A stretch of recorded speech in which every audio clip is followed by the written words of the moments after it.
Yeah, I'm African, as you can guess, and I was a refugee as Constance.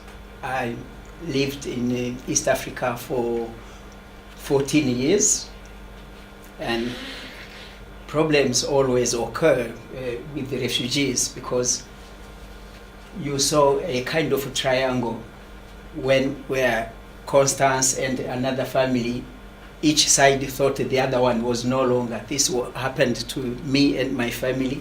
We were in the same country as refugees, but we never heard one another until the reunification. We met here in Australia. So problems always occur. I am the community liaison officer at the Department for Education. We work with schools, with the families as well, and we liaise with the different agencies to help families and students. So on my side, I could be called a community educator because the education in our background being slightly different from this one in Australia. So my people need to know what's going on with education in here so that they can adapt. Yeah, for instance, if you tell the parent from Africa getting involved in school activities, that's new because they used to pay for school fees, find school uniforms, and then sending buying stationaries, books, pencils, and everything, and then sending children to school. That's it. The rest will be done by the school. No consent forms, nothing like this. So in here, when they come to this system where they, can you sign so that we can check your child for head lice, they laugh because they believed in school's authority. The school will do whatever they want. That's it. Teachers are parents during the day, and the family will look after the children in the evening. That's it. Whatever the school decides, that's it. But in here, so this is the parent, this is the teacher, that's it, the doctor and the psychologist just behind one child. This is what you are trying to teach our parents through what we call parent engagement. So in terms of belonging, since our parents never participated in school activities, never collaborated with the teachers, never made a decision, never negotiated an education plan, never did. So this is what we need to bring them in school so they can feel that they are part of the school. The very good example would be Playford International College, where a parent had a concern, and then lucky enough I had worked with that parent. She had my contact, but she couldn't go to school because obviously culturally or according to the routine she wouldn't go to school because she doesn't belong there. So she had to ask me and tell me her concern, that parent. And then I organized a meeting with the school counselor. So we held a meeting, and the parent said all her concerns. And then, as the school counselor was not aware of that, she took note. But the good thing she did was to assure the parent that she wouldn't even have to contact me. She would come straight forward to school because parents are number one as a stakeholder. So they said, do not make even an appointment. Just come through, go to the reception, you will be received, you will be welcomed. Then the parent, that word, that attitude built that parent. So she felt confident, she felt that she's part of the school, which never happened overseas. So this is something that even maybe this is what I was involved in, but I believe even some other schools may be doing the same thing. But I say this because I witnessed it and I was involved. And for just in terms of parent engagement,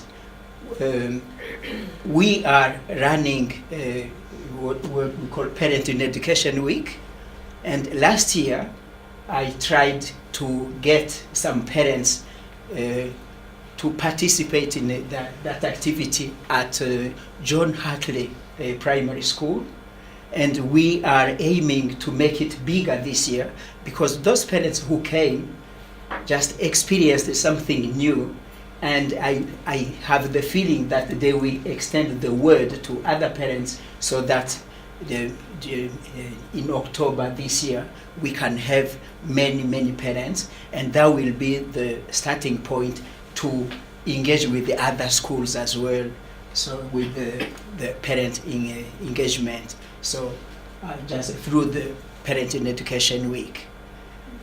And I have another example of a school, which is Elizabeth Downs Primary School, where I used to work there as a bilingual school services officer.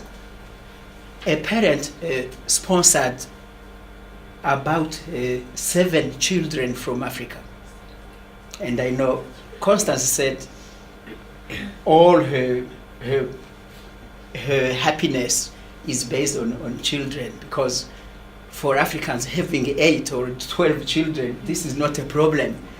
There is not even any stress. But this parent sponsored 7 kids, and then the school felt, oh my gosh. So they did a meeting, and they found a way to support that parent.